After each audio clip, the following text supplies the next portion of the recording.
Hey everybody, this is PD from Spinner Rack, and today I'm doing a review on Joker 2, Folie à Deux. I think I tried to pronounce it right. I'm sorry. It has Joaquin Phoenix and Lady Gaga, and this movie's been out now. You can see it on Max. Now, the first movie was a big success. It was a big success for our review, possibly in our trailer reviews. And Mars was like, no, he saw it while the movie was still in the theaters and he would not do it. Of course, I let you guys down. I did not see it in the movie theaters to review it. So I am doing a review now. Now, this movie is a non-recommend movie. I can say that first. This doesn't mean that it's not have some sort of value to it as far as a movie. It's just the movie that they were trying to make.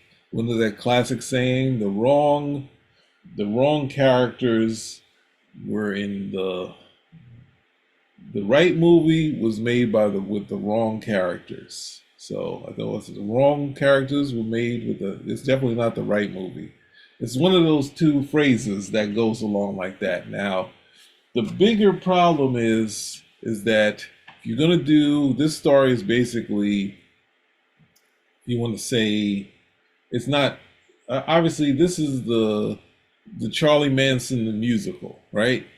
So it's like this guy who's a homicidal maniac is gonna go on trial and make it theatrical, and that's basically what the the Charles Manson case was, where you have a case where you have a person they're trying to say that he coerced them and he is giving them more fuel to show that he can coerce them. But at the same time, they want to keep Joker the sad sack. They want him to be the person who was down on his luck, and he's decided to strike out and do his thing and that sort of stuff. So, but at the same time, if you're doing a story like this, I just want to, hopefully it doesn't, I don't want to play the audio because there's a book out. You can either look at, what's that book? There's a book, obviously the Once Upon a Time in in America by Quentin Tarantino to get, there's not that much. I'm pretty sure the book has more, but if you want a lot on Charlie Manson, there's Chaos, Charles Manson, the CIA, and the Secret History of the 60s. This is by Tom O'Neill. So this book here, if you check it out, that'll give you all the Charlie stuff, where Charlie wasn't, and actually he also was someone who, played music.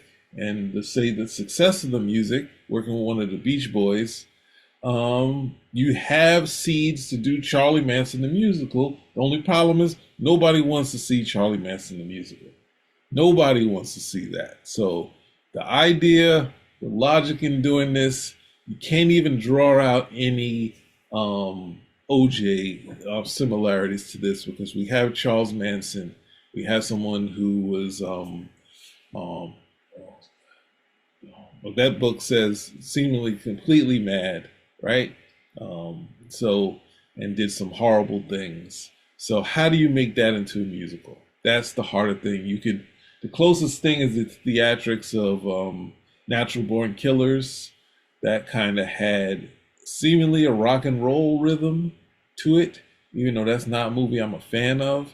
But this story, let's give you a basic thing of the movie.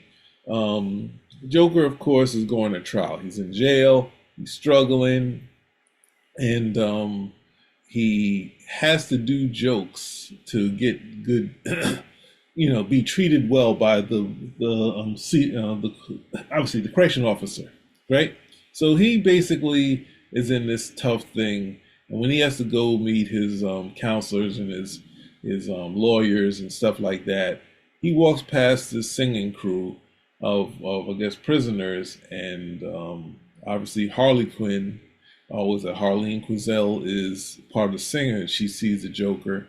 She does a couple of sight gags to get his attention, and then somehow he gets put into the music troupe with these, even though he's supposed to just be going to trial, and they make this connection, right? So they make the connection at some point in this. His trial is going on. She's saying they need Joker. So then he gives them Joker, and then they say, you kind of been hoodwinked. She's not what she says she is. And then they have a moment, but then at the same time, he's saying, she did do the things to get connected to him, but he still says I didn't do anything like you that makes me special. So he continues with her. The trial gets a little crazier. We have backtrack characters from the past, from the first movie. And then for me, there's not much else to give you to this, because obviously, I know that gives away the whole movie. So you should watch the movie if you're going to watch it. If you have any interest to it. I am not recommending it, but I'm going to give some notes. I'm going to give the Spinner Rack studio notes to this movie. Now, first note is to remove the whole movie, right? Joker on trial is not big enough for Joker, right? You did the first movie, you did some decent spectacle. The hook of what they've been doing in the TV show and the movies is the big spectacle. So you have to get bigger, right? You have to get bigger. So then when you get bigger, and sorry to say, that's what you had in the Suicide Squad, right? With Jared Leto, you had this theatrical Joker, someone who can seemingly dance and move, and it seemed like that's what they wanted, but then we turned it into the sad sack Joker that we have here, and the way it ends goes worse. But then, so my first note is do one of the fantastical stories of the Joker. I mean, the Joker had his own comic book, so I can't say you can't do a movie with just the Joker. So do it. Go full on, new plot, take it all over. So that's my first note. The second note, we're not going to, sorry, little guy getting into my stuff, get out of here, right? So, second note, I'm not throwing out the musical. I think there's some great musicals, and there's a lot of musicals that don't hit the mark. Like I would say School Days, the movie itself has something, but you could get more from Animal House. But Gaga and Joaquin are not the ones you want, right? And Gaga is a talent, but there is a little Lucy in her performances. Like there's a little bit more, because Lucille Ball is a talent, but as Lucy, Ricardo, she was kind of a ham.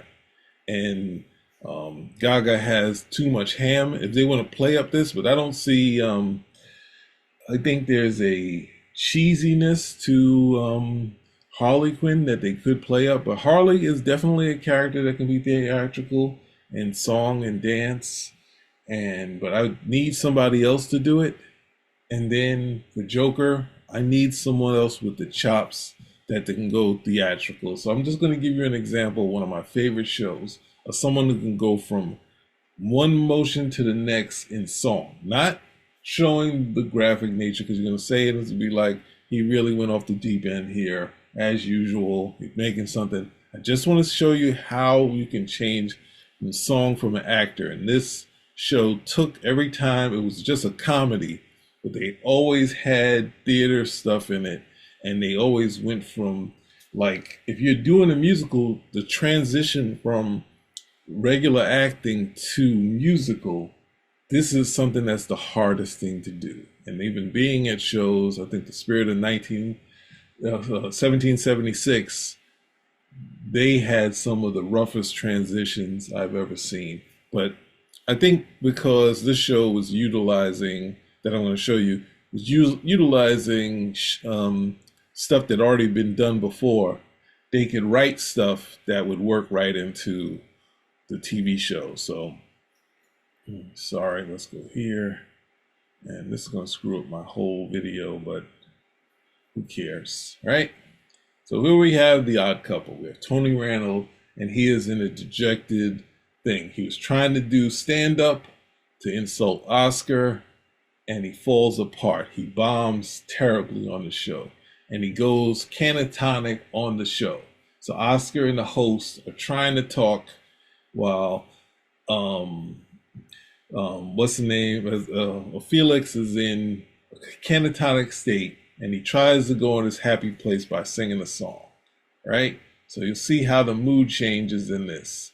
So what do I want to do? Oh, I'll just hit play. That's what I'll do.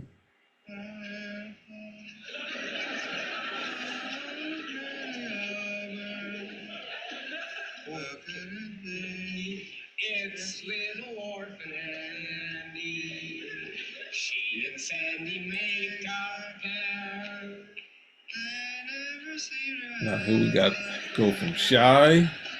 Cute little she. It's little orphan Annie. The Shy performer, nod to the band.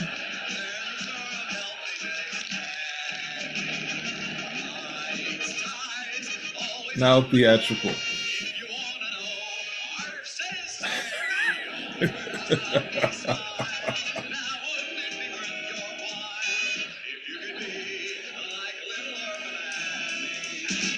Now, of course, this is performance, and this is. I don't think the Joker could do this, but it would have been so great to have a scene where Felix is singing this song, and then when you cut to them, then Ken is just bombing terribly.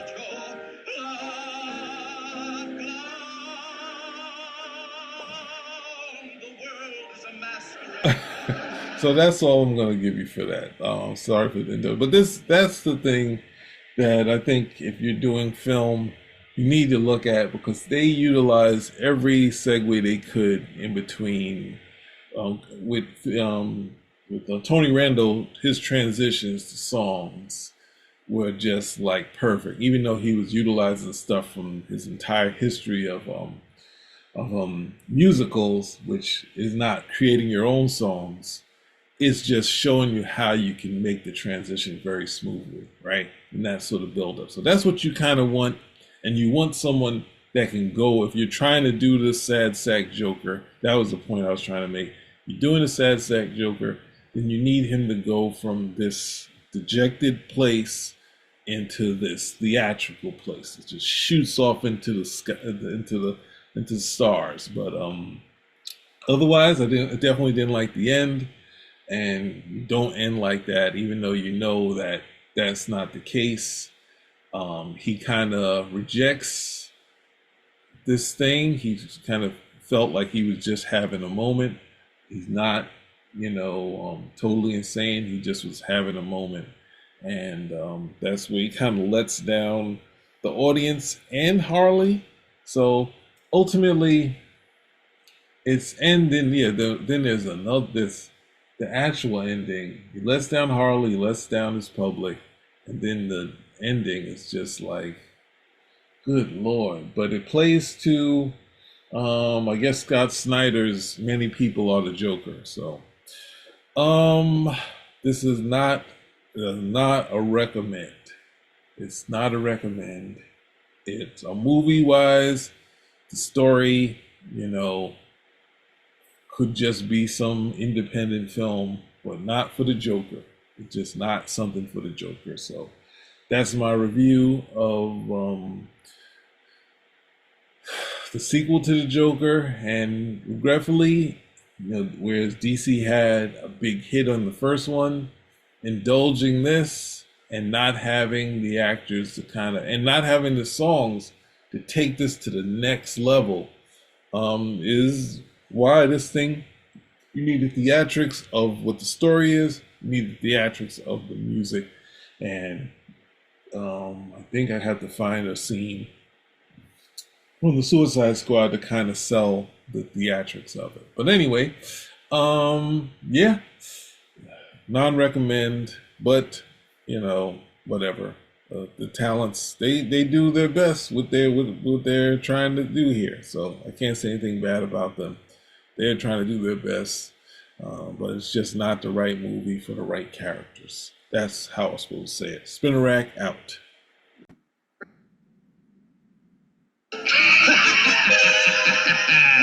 And now, people of Gotham City, the moment you have all been waiting for. The grand finale, the climax of my performance, the zenith of my career. The unmasking of Batman and Robin, the boy wonder. So, I'm sorry, y'all. I forgot I think the first part of the review made sense, but at the same time, we got Cesar Romero killing it with the voice and the performance and the laugh. It's the only one that could give us the theatrical Joker. And I'm sorry, I said Jared Leto. I'm sorry, I'm totally wrong on that. I just remember this scene here. So I'm abridging my original video because I think it still works. I don't want to really redo it. So here's the moment that I was thinking of. Can't kill her. So we cut into that. And then this is what I thought there was going to be the big theatrical moment between the Joker and... So right there, when you hear the first part, it feels like that was folded in to get the right voice. And then on camera, we have the gold teeth talk. Right here, we have the gold teeth talk that ruins the entire movie. I watched a number of clips trying to find some good Joker scenes, and the gold teeth ain't working. I'm sorry to say, even though he's a slim, young Joker, the makeup isn't working. So even in feeling that it was theatrical, I was wrong. It was Margot Robbie that kind of builds the scene, and these Jared Leto scenes don't really work. The makeup is bad. Don't even compare to Jack Nicholson. And as far as voice, laugh, it's hard to beat Cesar Romero outside of who is it? Mark Hamill, who does the animation. So what you really want is someone who's going to be theatrical, the voice, which Mark Hamill has, which Cesar Romero has. There is something to Jack Nicholson's.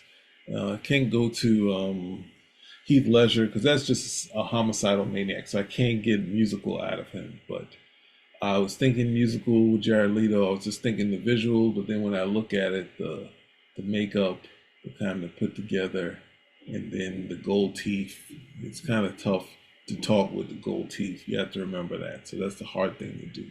But even though Cesar Romero kept the mustache, I would say that works the best if you're trying to do a musical. So, and in the scene I showed you before, it was the Joker doing with the Pavarotti thing at doing the opera, that sort of thing. So, I mean, you have this thing to have Joker be operatic, and then you didn't get to do it here. So this is my abridged ending. Spinner rack is out.